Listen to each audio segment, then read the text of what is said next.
Oi, Papucho, tudo bom? A gente vai conversar agora sobre a dor. Ainda no raciocínio de sinais vitais, a gente fala sobre a dor porque ela é realmente muito importante durante a nossa prática da profissão. A dor é um sinal que a gente não vai conseguir ter certeza de fato da intensidade, a gente vai mensurar com algumas escalas, mas na verdade é um grande sintoma que o paciente refere pra gente. Toda dor importa. Toda dor que o paciente refere a gente realmente importa. Eu particularmente tive uma experiência muito grande com a dor quando eu tive um cálculo renal de forma inesperada. Assim, não que alguém planeje ter um, né? Mas eu não tinha a mínima noção que eu poderia ter um. E aí eu senti uma dor muito, muito intensa, muito grande. Eu tomei muitas medicações, graças a Deus eu fui bem acompanhada. Mas eu de fato cheguei perto de uma dor, que é considerada por muitos uma dor muito grande, né? E aí eu já pensava bastante sobre esse assunto e pensei ainda mais como é importante que, de fato, as pessoas que nos atendem entendam que a gente realmente está com dor e que a gente precisa de tratamento. Eu lembro que, depois desse episódio, que já tem alguns anos, eu sempre falava para os meus colegas de profissão, quando vocês tiverem algum paciente aqui de insuficiência renal, paciente com dor renal, você acredita nele, dá todas as medicações, não esquece, não atrasa, faça as medicações no horário para esse paciente, porque dói demais ficar sem o remédio, dói demais ficar sentindo aquela dor muito grande. E olha que graças a Deus eu tive aquela dor por apenas 8 dias e a gente tem relatos de pacientes que sentiram essa dor por muito mais tempo. E a gente tem a pior dor classificada, que é a dor oncológica, em que os pacientes sustentam por muitos anos. Então é muito importante para o profissional de enfermagem, seja ele técnico, auxiliar, enfermeiro, que ele entenda de fato que quando o paciente refere para a gente que está com dor, essa é uma questão de prioridade nos nossos processos. Então, por mais que a gente... você está com dor, espera um pouquinho que eu vou ali, que eu tenho que... eu tenho que mudar o outro paciente de leito. Eu tenho que identificar uma coisa ali, eu tenho que escrever uma coisa lá. Gente, dor é prioridade. Se o paciente está referindo dor para a gente tem que tratar dessa dor. Se não tiver na prescrição médica algum tipo de analgésico ou medicação para melhorar esse quadro, a gente vai atrás do médico e pede para prescrever um medicamento para dor para acompanhar esse processo. Por mais que a gente saiba que alguns pacientes que a gente vai encontrar pela vida serão pacientes que são viciados em analgésicos, e realmente tem pacientes que acabam se viciando nessa classe de medicamentos, nos opioides e nas classes variantes deles, a gente vai tratar todos como se fosse realmente uma necessidade muito importante e a gente vai atender da melhor forma possível. Algumas bibliografias consideram a dor como o 5º sinal vital, por isso que ela está na aula de hoje, para a gente ter essa conversa e discussão sobre a importância da dor, entender as diferenças que a gente tem quanto às classificações e falar um pouquinho das escalas de verificação da dor. Tudo bem? Então eu tenho que a dor propriamente dita não pode ser medida objetivamente, apenas o paciente sabe se a dor está presente e como é a sua vivência.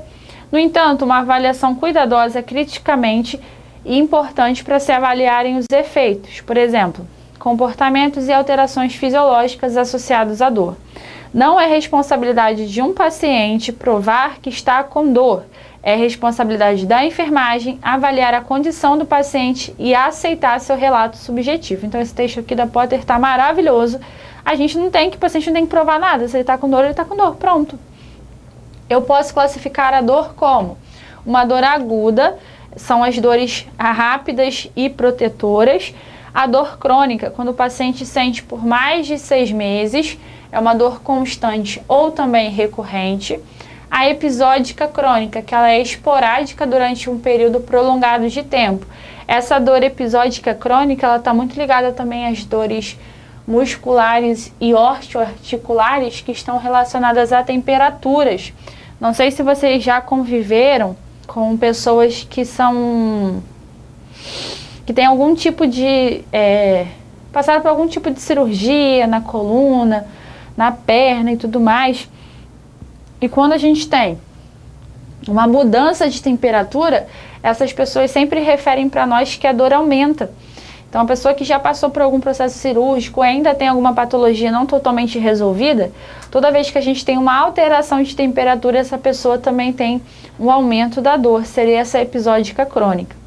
A dor oncológica é a dor presente nos processos de câncer. A dor oncológica é classificada por todos os nossos bibliógrafos, melhor dizendo, como a pior dor existente. Então a gente sempre tem que cuidar demais do paciente com dor oncológica.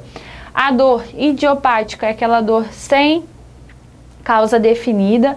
Então acontece muitas vezes na medicina em que a gente não identifica o porquê do paciente estar apresentando aquela dor ou aquele processo patológico, e a gente chama isso de idiopática.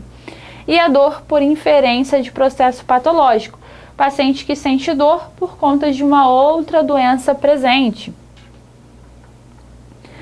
De acordo com a localização da dor, a gente vai classificá-la como uma dor superficial, quando a gente tem ela na pele, profunda, quando ela é visceral, e a dor que é referida ou irradiada. Essa dor está muito ligada à questão das inervações. Então, quando a gente tem dor nos nervos, né, nos vários nervos que mandam as mensagens para o nosso corpo, a gente tem uma chance muito grande dessa dor ser uma dor irradiada. O paciente não consegue localizar a dor para a gente. Ele dá a informação que essa dor é uma dor que irradia, a gente não localiza. Tá doendo na perna? Tá doendo no braço? Não, é uma dor que irradia por todo o membro, às vezes até por todo o corpo. A gente tem 3 formas de tentar mensurar e registrar a dor dos nossos pacientes, através de escalas. E aí a gente tem 3 escalas que a gente vai utilizar. A escala visual analógica a gente pode utilizar pedindo ao nosso paciente que sinalize para a gente, dentre essas cores de 0 a 10, qual é o potencial que ele apresenta de dor. Então 0 sem dor, vai progredindo de 1 a 10, e 10 seria a pior dor possível. A gente também pode pedir para esse paciente dizer para a gente, ou a gente faz essa avaliação também. Essa e a Eva, elas são melhores que o paciente diga para a gente. Que ele classifique 0 sem dor nenhuma e 10 a pior dor que ele possa imaginar. Essa escala numérica, ela realmente, assim, para os pacientes que têm condições de entendimento, né, que conseguem compreender essa mensuração, ela é uma escala bem bacana da gente utilizar para entender a dor do nosso paciente. E a escala de faces de Young-Baker é uma escala que a gente avalia o rosto do paciente. Então a primeira carinha sorrindo é um paciente sem dor, um paciente um pouquinho menos sorridente dói um pouco, paciente mais sério dói um pouco mais, um paciente com uma feição já triste, tá com o número 6, dói ainda mais, um paciente bastante triste é um paciente que dói muito, um paciente chorando copiosamente, a gente tem a pior dor. Isso aqui os profissionais podem classificar a dor através das escalas e também utilizar a ajuda dos pacientes, a compreensão dos pacientes para classificar a dor. Vamos fazer alguns exercícios sobre esse assunto. Os 5 sinais vitais incluem pressão arterial, pulso, respiração, temperatura e... essa é fácil, né? Dor. O nosso considerado por alguns de 5 sinais vitais. Quando a gente tiver 5, o 5º é dor. 10º. A dor é atualmente considerada como o 5º sinal vital. Engraçado que eu botei essa pergunta aqui propositalmente depois da outra, porque ela é a resposta da outra, né? E conceituada como uma experiência sensitiva e emocional desagradável, associada ou relacionada à lesão real ou potencial dos tecidos.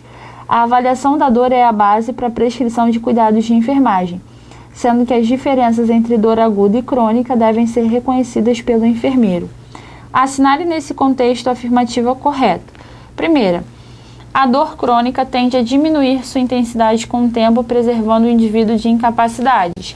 Claro que não, a dor crônica aumenta com o tempo e ela causa incapacidades para o indivíduo. Uma dor a longo prazo vai começando a cercear a atividade regular da pessoa. Dor crônica pode produzir alterações neurovegetativas e humorais. Exatamente, a longo prazo essa dor vai causar uma série de repercussões no paciente. Letra C. Na dor aguda, o indivíduo sofre adaptação e dificilmente terá alterações neurovegetativas e humorais. Sofre adaptação e a gente vai ter alterações neurovegetativas e humorais na dor aguda também. Isso aqui está errado. A dor aguda possui intenção de cura e função de alerta. Aqui está invertido isso aqui. A dor crônica pode produzir alterações neurovegetativas e humorais. Isso aqui seria ao contrário. Essa daqui também está incorreta. Essa aqui também está errada. O que está certo aqui é a letra D. A dor aguda ela tem intenção de cura e função de alerta. Qualquer dúvida e pergunta é só mandar pra gente aqui pelo curso e marca a gente lá no Instagram. Beijinho, até a próxima!